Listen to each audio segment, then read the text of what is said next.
Welcome to the Road of Stars podcast. We meet amazing creative leaders from all over the world. I'm your host, Mwenya Kawesha. I work in artificial intelligence and arts. On this show, we speak to brilliant creators, entrepreneurs, and intrapreneurs who are transforming creative industries. They share how they began and what they do to succeed in a changing world. Everyone who wants to pursue a creative life and career should have that opportunity. Together, we can make the world more creative. Okay, so very excited to have Chris with us today. Chris Thorpe is a writer and performer from Manchester, UK. His work has touched on nationality and borders, political and social systems and their relationship to confirmation bias, our collective psychology around the climate crisis, and most recently, the construction of cultural hierarchies and Iranian pop music in Things Hidden Since the Foundation of the World with Javaad Alipoor. And nuclear disarmament and global policy in Talking About the Fire with Staatstheater, Mainz and China Plate. Chris's performance work tours internationally and is regularly produced for stage and radio throughout Europe and in the US. Chris, welcome. Well, it's very nice to be here. I'm always in that slight taken abackness that I always get when someone describes me to me. So you have to excuse me. I'll process that, and then I'll remember that I'm sat here. How exciting. Okay, well, speaking of describing you to you, I guess how do you define yourself creatively? It's a really interesting kick-off, isn't it? I would say a writer and a performer. I guess I have kind of a split focus. I mean, the one thing I don't really describe myself as usually is a playwright. That's not to denigrate the noble art of playwriting. I do write for the stage. But I guess I operate in sort of slightly different worlds. So sometimes I will write for theatres that ask me to, or organisations. You know, I'll write text for performance, and I'll do that largely on my own in the way that a playwright would, even though I'd contend that I've never really written a play. And then the other half of what I do is collaborative. So while I might be the writer and I might quite often be the performer, it'll be put together through conversations, through research, through very active processes, quite often be written in the room while we're making it. So I inhabit all those worlds. But I think writer and performer sums it up pretty well. All right, fabulous. Love that detailed description. And what early experiences have contributed most to you being where you are today? So not quite literally as in we're in a studio in central London, but your life, your career, you. I think probably semi-accidentally going to university to study theatre, but not really understanding or knowing what theatre was. And then being put into an environment where you were encouraged to simply make an experiment and crucially make mistakes. To think about not just how you tell a story in a room to a group of people who arrive in that room, actually to think about the possibilities of everything that can happen when a group of people get together in a room. So I suppose that was an early experience of theatre. I was at the University of Leeds and we were kind of thrown into a making rather than academic environment and just encouraged to make and make and make. So learning through doing was kind of pivotal. In terms of experiences earlier than that, I didn't really have experiences of theatre or performance. Did you ever go to the theatre when you were young, or did you ever write or anything like that? I used to write poems and short stories. I didn't really go to the theatre. I went to see, I think, one production of The Merchant of Venice, and then, you know, the pantomime every year. I wasn't a hugely enthusiastic theatre goer, and I wasn't taken sort of very often, which is not to say I had a kind of culturally dead childhood. Not at all. You know, I was very much into music and books, and there was a lot of opportunities to read. And I guess starting reading and listening quite early, and probably reading enough not just to absorb what I was reading, but to think about what the people whose language I was reading wanted me to think about, and how they wanted me to think about it was probably pivotal. Were there any things that you read that really inspired you to write?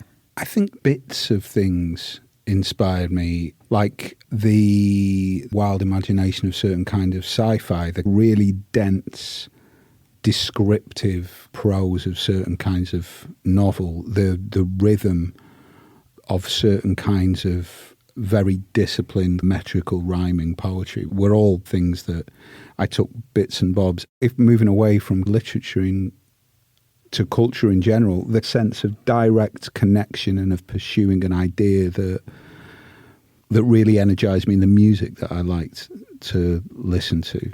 What kind of music was that?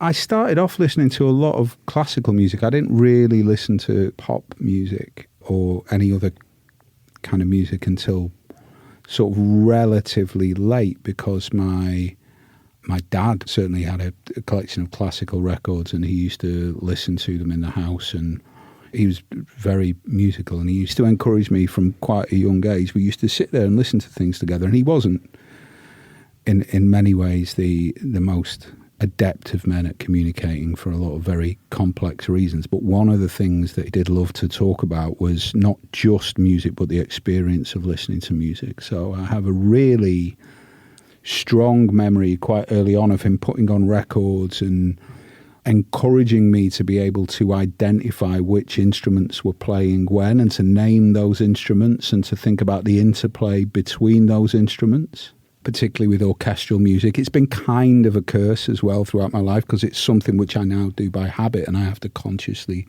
switch off, is analyse music in that way.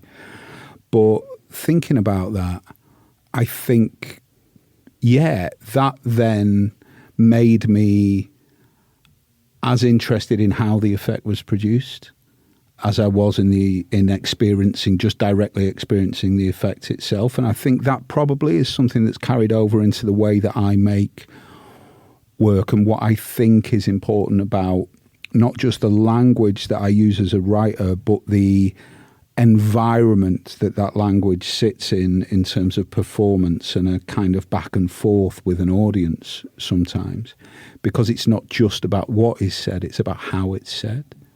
It's not just about what we think, it's about how we think it, and the reasons why we think it in the way we think it, whether those reasons are innate, neurobiological, they're part of the architecture of our minds, or whether they're things that feel like natural laws, that feel like a fundamental, unchangeable part of the world, but are actually things we've just absorbed, and mechanisms that we've slotted into our heads and we've mistaken for nature.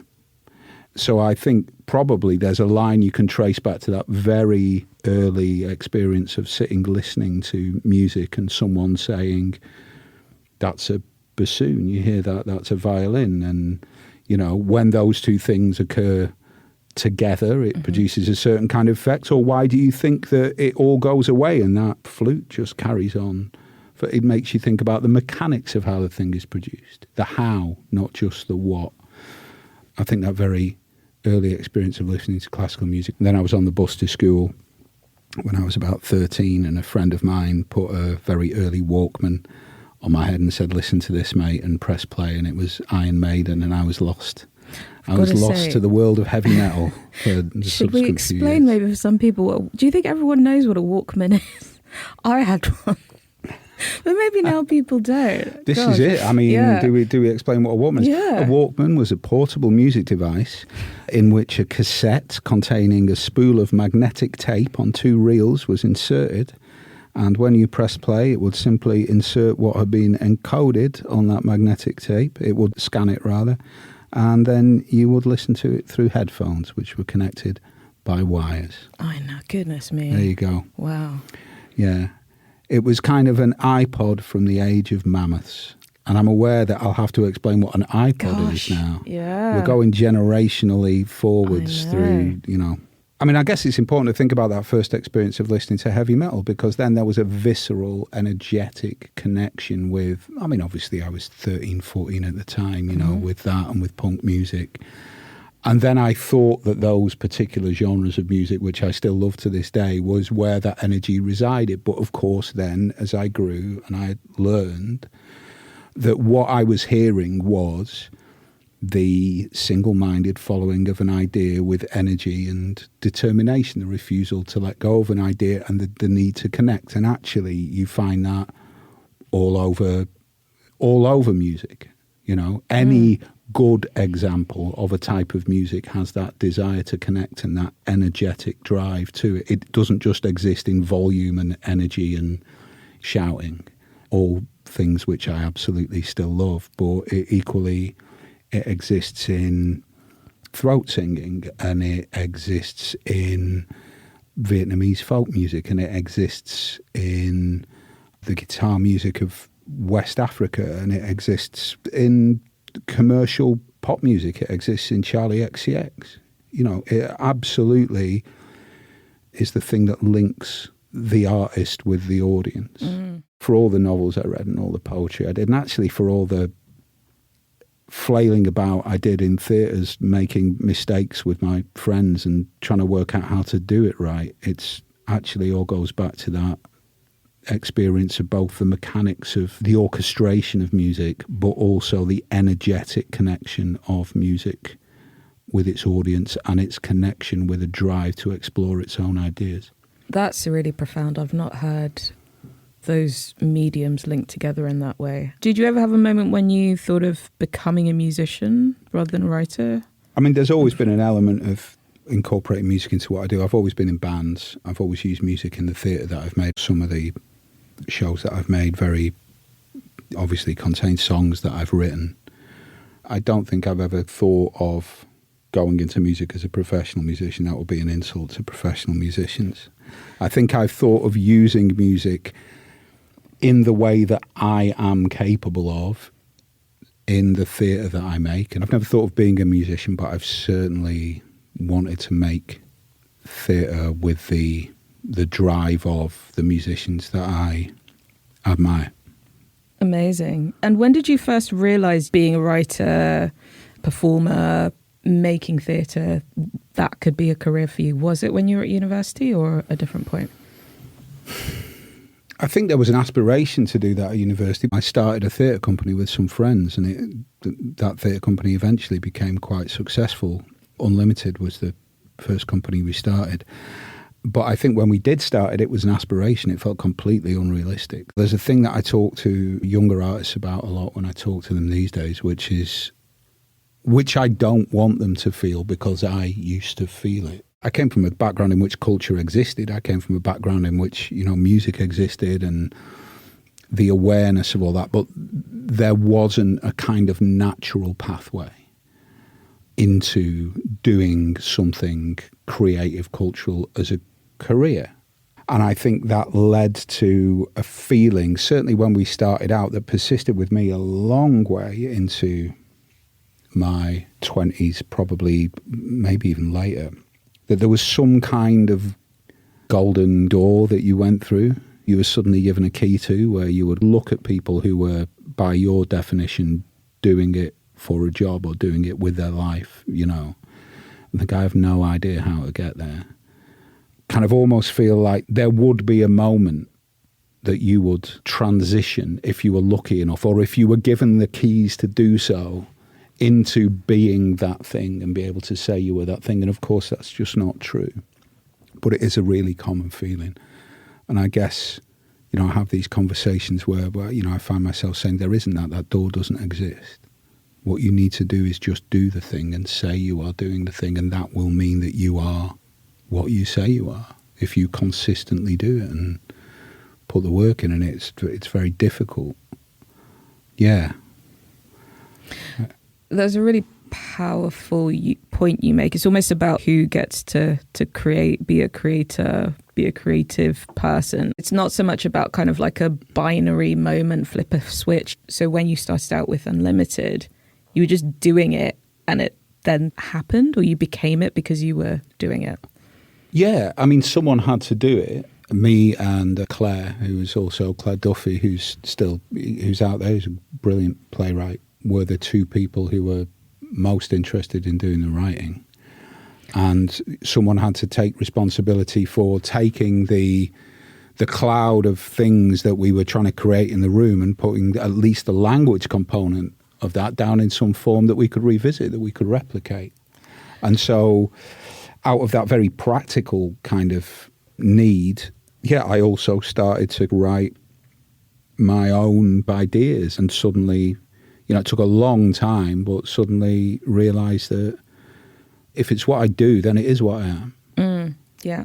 But I think it was great that we had each other in those, because I don't think, because of the lack of kind of awareness of any of the pathways to get to where I wanted to be, or the impossibility of that feeling, it was great to have other people around you to do that, because it got you through those terrible doldrums of lack of self-confidence and sort of flailing around trying to find a way forward. If what I had been forced to rely on, not being a particularly confident person at the time, if what I'd been forced to rely on was coming to London and trying to get on a playwrights group, trying to define myself as a playwright, get on a playwrights group at a theatre, try and get my work on somewhere, I don't think I'd be doing this now. I think I'd be doing something different. So I was incredibly lucky to have other people around to flail alongside.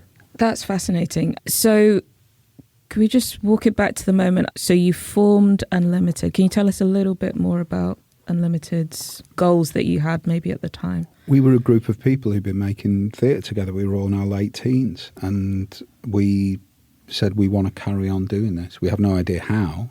We'll have to look into how. We'll have to look into how people get money to do this or get support to do this. There wasn't any education in that. But we'd been making stuff together, and we felt sufficiently confident in each other to give it a try outside of the structures of formal education. And we worked with young people. We created our own work, which we took on tour. And eventually we found a way to connect with people who weren't just our friends, who were coming out of a kind of reluctant sense of duty to see our early attempts. We started to look outwards from ourselves and talk about the world a bit, and the work became about human experience, and it became sometimes political, and it started to connect with a wider bunch of people. And then we were lucky enough to be able to do that kind of around the world for a while, all the time in our various directions, attempting to get better at what we did, which in my case was writing, and to a lesser extent being in front of people and talking to them. You said that you wouldn't feel that you would have maybe gotten to the point that you have, which is having produced absolutely loads of work, had you come down to London, gone through some of the more structured routes. Just unpacking a little bit more around why you think that is. Was it the environment that you were in with Unlimited? There's something more nurturing about that, or you felt more connected, or what do you think it was? I think we were lucky enough to exist at a time and place where we could just about scrape by on the money we had. We lived in a city where there was space for us in Leeds, where it wasn't a kind of overcrowded marketplace where everyone was feeling the pressure of needing to be in this venue or that venue or chase those opportunities. We had the real fortune to have a few years where we could just exist with support but in isolation and kind of make mistakes together without being in such a hectic environment. If I'd wanted to be a writer, if I just said I want to be a writer, I wouldn't have had a clue how to do it. But I could write as a component of something that we were doing together. Like, those pathways were entirely opaque to me. That idea that you would come down to London, you would get a job somewhere. I didn't have the money. I didn't have the inbuilt sense of entitlement to that some people have. I did not have as I said, the confidence. I just wasn't a very confident person. And luckily, I found a group of people, or we found a group of people that could exist in a less pressured environment where we could actually concentrate on doing the things that we genuinely wanted to do, rather than being the people that institutions might expect us to be or want us to be, or we thought they wanted us to be. Yeah, that's super powerful. It's really inspiring, Chris, I've got to say. Obviously, you've said that there were difficult things. It sounds kind of fun. Was it fun? Yeah, it was fun. It was incredible fun, and we got into all sorts of trouble, you know. I mean, there's the fun and the romance, which is kind of like being in a band, of kind of going up and down the motorway in the back of a dangerous van with a load of equipment that was probably improperly secured. You know, there's that aspect of the fun. There's the camaraderie of being out there and going through the disasters together and looking back on those disasters. There's the danger of having too much fun, which is certainly something that I indulged in over the years. You know, I've been absolutely straight edge now, if you like, sober for nearly 20 years because of just the process of growing up as artists together. There's the interpersonal tensions between people, and there's the arguments, and there's the fights, and there's the long, desperate silences where no one knows what to say or where the next idea is coming from. You know, those things aren't particularly fun, but they're formative, and there's fun amongst it. Yeah. Yeah. Very exciting, very inspiring way to go about it, I think. And you've started to touch on this already. I was going to ask you about how you built the momentum. I definitely see you as having a full-on career as a writer and performer right now. A lot of what I hear from people is maybe they've made one piece of art, whether it's theatre or a film or written a novel, whatever it is, and they want to keep going, but they just feel like, I'm stuck. I just can't figure out how to navigate this. I just can't do the next thing. I have an idea, but it's not quite gelling. And they start to wonder, is this for me? And I think one of the things I'm hoping is that for some of those people, maybe it is for them and they can have more longevity and do the things they want to do. What kind of kept you going? I'm going to gently question the premise that you started off from, which is the use of words like built and career and the phrase built a career. Because I would say, and this might be reassuring for people who are struggling to hear, it's never felt like that.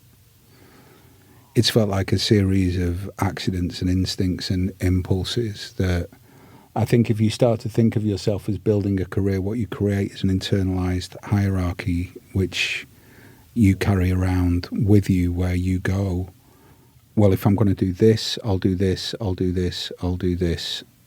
And then eventually my work will end up on the stage of the National Theatre or the Royal Court or wherever. And, you know, I'm in the lucky position that I have made work that has ended up in those places, certainly places like them. But that has been because it was the right thing to do at the time. It was the thing that felt like it had the most point. And I think that is the guiding principle for me. If you start to think of yourself as building a career, then you create that internalized hierarchy, and then you will either follow it or fall short of it.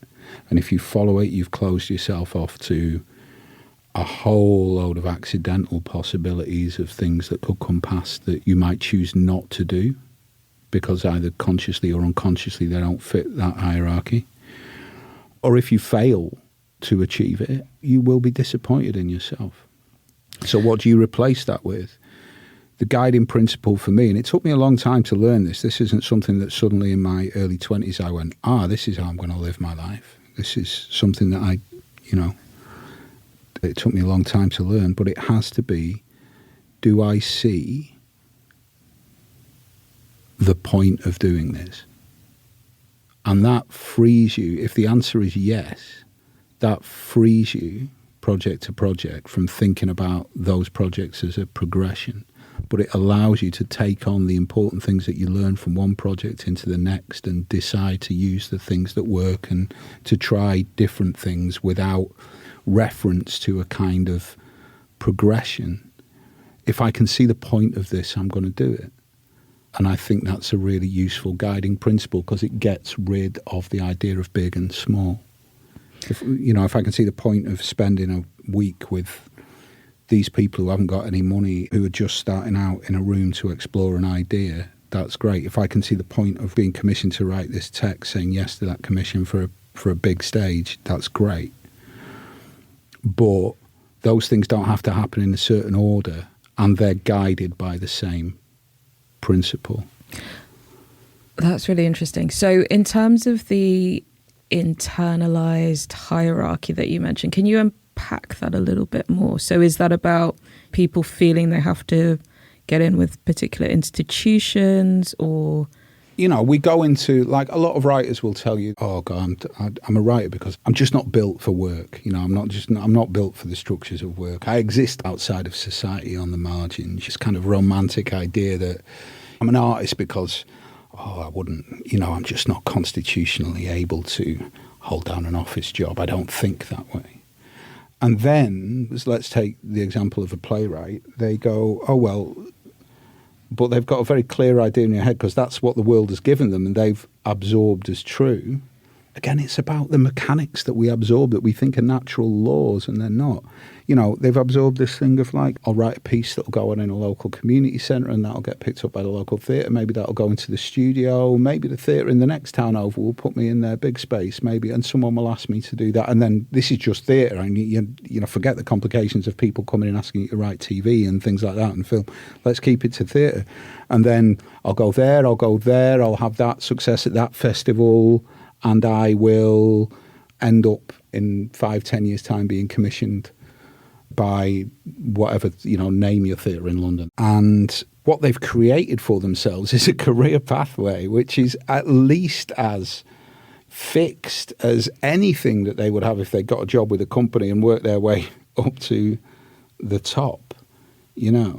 That's what that internalized hierarchy means to me. It's the thing that you don't even realize. You've kind of replaced that notional freedom that you think you have as an artist with something that is kind of the opposite. And to subvert that and to work outside of it, what you've got to ask is that you've got to forget that progression and you've got to say, I choose to do this. I choose to do this. I choose to do this because I see the point of this. And that's not about ideological purity either. Like, I'm not making some saying you have to suffer in poverty for your art and always choose the thing that is worthy over the thing that is personally useful. If the point is, at that point, you want to make some money, then make some money.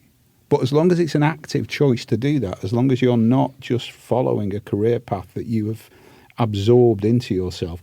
And the great irony of it is that certainly the decent organisations, the good organisations that I work with and have worked with, they don't think of that either. Yeah, there might be a kind of little sense, earned or not, that, it's a big deal to have your work here with us. But actually, they're genuinely committed to, the ones that I have time for are genuinely committed to the development of artists from that early unformed point of no confidence to the point where they can have the work on their biggest stages. And when they have the resources, they'll go part way of that journey with someone, or they'll go all the way through that journey with someone, but they don't see themselves, at least the ones that I respect, do not see themselves as the culmination of anything. That's so interesting. That is a really empowering message. What I'm hearing is making your life work for you and make empowered, active choices. Well, absolutely. Yeah, to bring it back to work, to bring it back to theatre, it's not about finding a new shape that's never been done before, either for your life or for the art you make. Something I find myself saying to people, again, all the time is there's no such thing really as radical or conventional. Like, if you think about it in terms of form, there's not radical or conventional, there's just right. And sometimes right might be a really classic 3-act play. If the thing that you want to explore and the question that you want to put in the room, the most useful form for it to exist for an audience to be able to carry that out into the world after the art and be able to see that world in a different way, is something that is conventional and has been done before because it works. If that is the right form, that is the right form for that question. If it's something super, super radical that really puts the audience in a much more dynamic position with the work, and is much more destabilising, and ask them to do more work than simply to sit there and be told a story, as long as that is the right form. As long as you're not doing that because you want to kind of break people's bourgeois conceptions of whatever, and it is just the right form. In the same way, as long as you're not using the 3-act play structure just because you want to comfort people, as long as you're using the form for the right reason and it's allied with the question that you want to put in the room, brilliant. But it has to be an active choice. And that's the same in structuring the form of your work. The same principle applies to structuring the form of your creative life. It has to be an active choice. Otherwise, you're just doing things because that's the way they're done. And that has never made sense to me. I hear you. And Chris, what either piece of work or aspects of your work are you most proud of? I wouldn't choose a specific piece of work, but I would choose the moment that any work has, hopefully potentially in it, which is I'm proud of that moment where the work happens in a room and it could only happen in that way, on that night, in that room, with the people who've turned up. Now, it doesn't always hit that. I have a long experience of being in rooms with audiences, and I'm saying, of course, it doesn't always get there. Sometimes you feel like you've done something which you could have done yesterday and you probably could do tomorrow. But those moments that I'm most proud of are the ones where this could only happen here and now. And that can happen, again, no such thing as conventional or radical. It can happen in a moment where I'm looking you in the eye now and I'm just telling you a story, or it could happen in a moment where I ask you to participate in the experience of this with me in a different way, and you give me something that can only have come from you. There are different aspects that I'm proud of in different things. I'm really proud of the work that I'm doing at the moment with talking about the fire. I'm really proud of the agency it gives audiences. I'm really proud of the fact that it takes a thing that we don't like to think about, or we don't often think about, and crucially that we don't feel we have a right to think about. And what's it about? Which is the existence of nuclear weapons and the possibility of getting rid of them. And it takes a whole lot of research that I've done, but actually what it is, it's a conversation with the audience that normalises the idea of talking about something which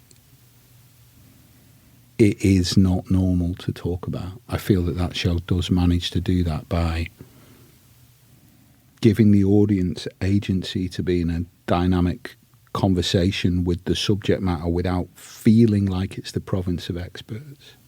And then with pieces of work like that, obviously we went through a bit of your bio. You did a Brexit play that wasn't a Brexit play. You know, the Iranian pop stars and tragic circumstances there. How do you go about tackling that kind of work? And if it is any different to a topic that was less charged? I suppose in a way that you feel has the impact you want to have, but is also responsible and helpful. Well, I think there's something that links all the subjects that I choose to make work about, which is that I think theatre is able to provide a space to have a different kind of conversation about it. And it's not that the subject is being explored so much as the way we talk or don't talk about the subject is being explored.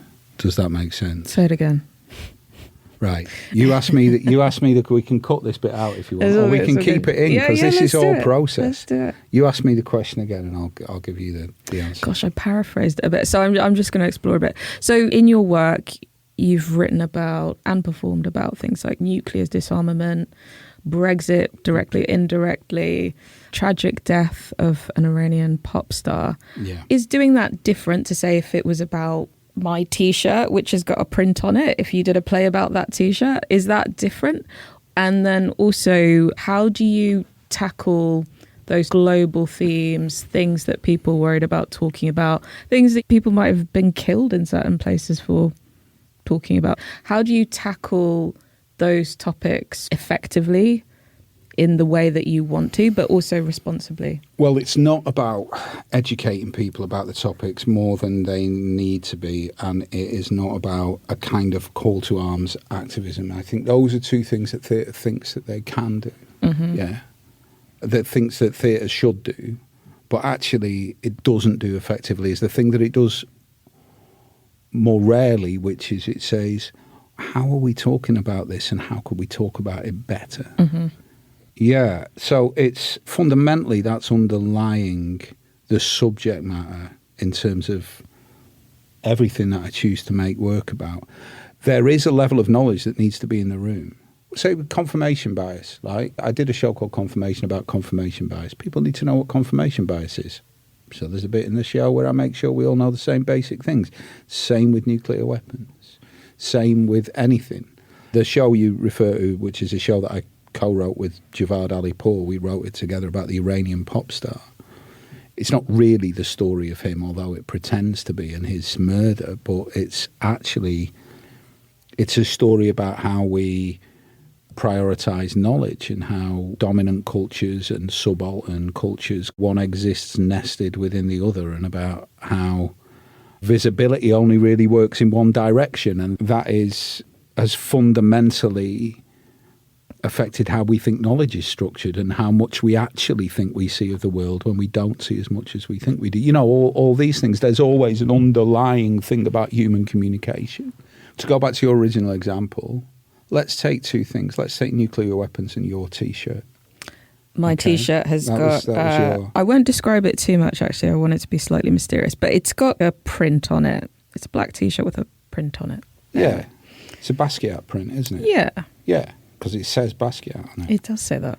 All right. So, you know, what I'm looking for, whether the subject matter is the global threat of nuclear weapons or it's your T-shirt, yeah, that specific T-shirt design that you're wearing, is what are the ways we communicate about this that are failing, and how can I, in a room, attempt to create an experience for a bunch of people where we can model or we can try out different ways of communicating the thing that this represents. Yeah. So with nuclear weapons, I'm not going to go into the technicalities of the nuclear threat right now, because we'd be here all afternoon, but it's the fact that they present, passively and actively present, a clear and present danger to the global biosphere, to the entirety of global society, to untold billions of human beings who deliberately, or actually more scarily and more likely by accident, can be wiped out within the space of an hour. Yeah? And also that these weapons exist in the world, particularly in societies like ours that actually possess them, but actually globally in ways that create and perpetuate a global system of in economic, diplomatic and social injustice that, even if the weapons aren't used, causes untold damage to untold billions of lives every single day, because not only of the resource drain of these weapons that could be spent on other things, but the fact that they just completely distort the societies globally and locally that they exist in, and the economics and the politics of those societies. But the fact is, we don't talk about it because we feel we don't have the agency to talk about it, because the threat is too big and it causes part of our mind to shut off, because it feels like the province of experts. What can I do with a piece of theatre? Well, I can look. I can find that little crack in that whole thing that says, no, it is okay to have a conversation about it. Why don't we have a conversation about it? Why are we not having a conversation about it? And what can we do in here to rehearse the idea of having a conversation about it in a way that allows us to carry out into the world the possibility of normalising the conversation about the fact that these weapons exist and they shouldn't. Mm-hmm. Okay? There's the equivalent of that for your T-shirt. I don't know what that is yet. I don't know if it's to do with the fact that it's you wearing the T-shirt. I don't know enough about you. Maybe it's to do with the fact that I see someone like you, whatever someone like you means for me, wearing that T-shirt, and I make a judgment about why you might be wearing it. Maybe then the conversation that we need to bring in the room is one about how we look at people when they take on designs onto their clothes, particularly designs by globally famous artists, and what that trips in our psychology. Maybe the show about your T-shirt is about how we place people according to what they choose to have on their clothes. That's quite a simplistic thing. Of course, we do that. Maybe it's about the fabric of the T-shirt and how that fabric and that design kind of came together, the economic processes by which it came together, something that we don't think about or really have the language to talk about. Maybe it's something to do with how we limit ourselves and the possibilities of art when we latch on to artists who die very early on in their careers and we romanticize them. I don't know what it is, but there's a socio-political aspect. I would say there's probably a really entertaining story somewhere that equally comes out of your T-shirt that has relevance to some aspect of how we as human beings struggle to communicate.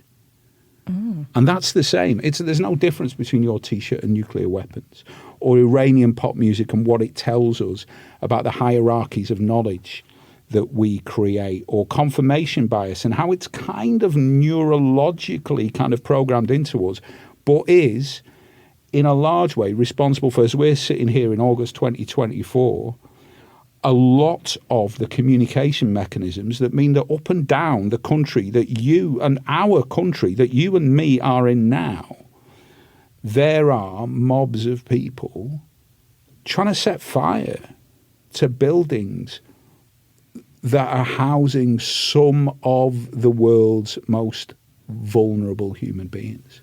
It's all connected. And what it's connected by for me in theatre isn't activism, isn't a call to arms, isn't even about telling a story. We tell so many stories about climate change in theatre. How many plays have you seen where there's a family sitting around a table and they're talking about the fact that, the water's coming on another 10 feet up the beach this year. The house is under threat. Oh, what are we going to do? But we so rarely think about not telling a story and maybe just providing a space and some text for us to think about how we think about this, about why we tell the stories that we do and about how they don't work. We think all the time that it's about educating people. It's not. It's about how we communicate. It's about how we communicate. And that's the thing. So actually the question of how do you make work about the big global stuff, because you could make easier work about my T-shirt. Well, neither of those things is easy, because I would say there's an aspect of both of them that is about human communication and how we don't do it as well as we could. And that for me is what theatre is a good place to break that apart and have a look at it. Fascinating. So Chris, this is brilliant. Have you ever had pushback or challenges around that work, around the global themes we've mentioned, whether it's people who think it's activism or misunderstanding it or saying, oh, why do we have to see a play about that, or stuff like that? Yeah, I mean, my work sometimes can get quite polarising reactions. I don't really think too much about critical responses to the work. When I've had 5-star reviews and 1-star reviews for the same performance on the same night in 2 equally august publications. Of course there's pushback, and of course there's a range of opinion on it. And I guess that I'm using that as a crude metric for what must be in any given audience. But that's fine, and that's just about people's taste in art, I suppose. But I do get specific pushback about sometimes the things I say and the way that I say them live in the room from audience members. And I don't try and provoke that. What I do try and do is, when it happens, always take responsibility as an artist for leaving the space in your work. If your work wants to be in dialogue with an audience, whether it's active or passive dialogue, if you want to keep those channels open, then you have to be prepared for people to have opinions and to voice those opinions, and you have to put the space in your work to have that conversation in the room on the night, and for the work to be robust enough to continue. So when that happens, that's what I do. How do you think about boundaries in that scenario? Boundaries? As in like your personal boundaries if someone's reacting strongly to your work? I don't particularly like being physically attacked, but fortunately that's rarely happened, and it's not something that I would seek out. Personal boundaries are, for me, I can take responsibility for myself, but actually as the artist, particularly as the performer, particularly if it's a solo show, I have the responsibility both to engage with the person who is not pleased with what I've said. And again, this happens rarely, but it does happen. But also to keep everyone else in the room, not necessarily comfortable, but safe. I think we do kind of tend to mix up comfort and safety a lot of the time. And that's there's probably an hour's podcast where you and me talk about the problems that are caused by us mixing up the words safe and comfortable. It's not my job for everyone to be comfortable. It is my job for everyone to be safe. And if that's ever an aspect, then certainly that takes priority over the back and forth with someone. But fortunately, that so very rarely occurs. And do you have any standout advice for someone who is starting out now as a writer, performer? Don't emulate your heroes. Like, we all do it, and you will do it. But realise that the writers who are your heroes,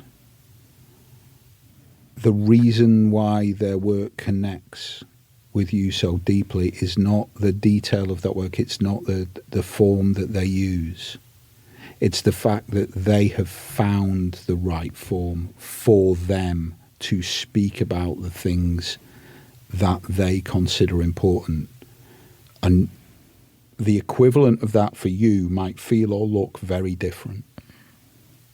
So don't confuse the form with the actual thing which is connecting with you, which is the combination of deeply held intention and form.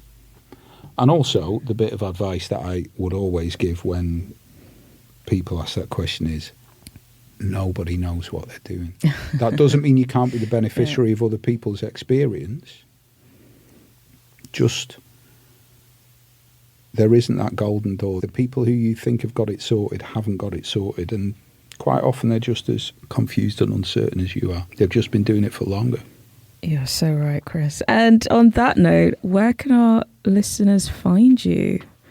Whether it's in the theatre or the social sphere? I will be touring, talking about the fire, like, quite extensively. Great. Any socials you want to share, or? I don't really, I'm pretty easy to find, but I think I've tweeted once in the past 9 months. Okay, so, we can leave that one then. Okay. Chris, thank you so much. This has been wonderful. Thank you so much for having me. Thank you. Thank you for listening to the Road of Stars podcast and our dynamic guests. I hope you are inspired for your own creative journey. Keep connecting, keep creating.